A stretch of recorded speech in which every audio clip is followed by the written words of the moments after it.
Francis discovers possible. Words by Ashlee Latimer. Pictures by Shahrazad Maidani. Francis loved words. She loved words, and she loved Tuesdays. At Francis's school, Tuesdays were word days, and that made Tuesdays the best. Every week, Francis's teacher, Mr. Pruitt, picked one student and let them choose a letter. Their job was to find new words that began with their letter to share with the class. This week, it was Francis's turn, and she had picked the letter P. But first, Mr. Pruitt wanted to review the letters they'd already learned. A is for antelope, Mr. Pruitt started. R is for rainbow, Robert said.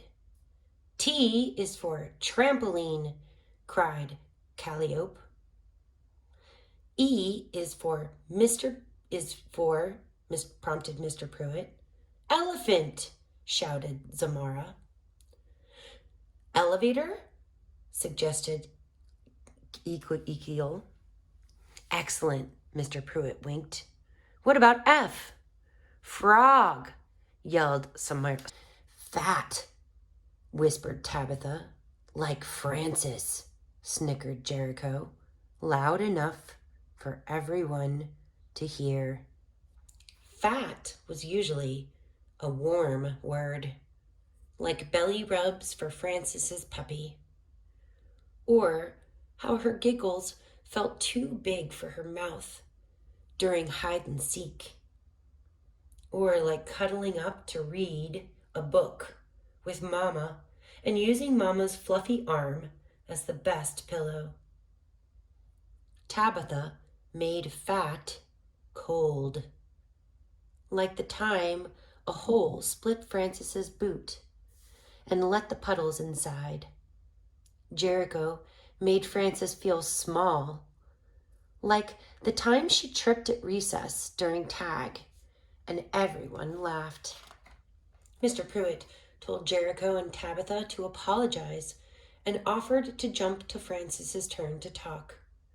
But Francis didn't want to stand in front of everybody now. She started thinking about fat, and she couldn't seem to stop. She thought about fat at lunch. She thought about fat at nap time. She thought about fat when Baba picked her up after school. How was class today? Did you tell everyone about pumpernickel and pudding and porcupines? Baba asked, and he gave Francis a hug. Francis shook her head against Baba's soft belly. No. No? Why not? Francis wasn't sure what to say. She didn't want Baba to know fat was bad. Francis and Baba were both quiet on their walk to the car. Francis, Baba said, after they buckled up, I need some fresh air. Could we go to the park? Francis considered. The park was good for thinking. Okay, Baba, said Francis. When Francis and Baba got to the park, he made a beeline for the swings, their favorite spot. But Francis didn't want to pump her legs today. She sat on the closest bench instead. No swings? Francis shook her head and curled her knees to her chest until she was as small as she could be. You know what? Me either. I was just thinking, today is definitely a bench day. Baba and Francis settled in. It was quiet on the bench. Then Baba said, You know, Francis, the Weather Channel thinks it's possible we'll get snow before. Francis's ears perked up. Possible.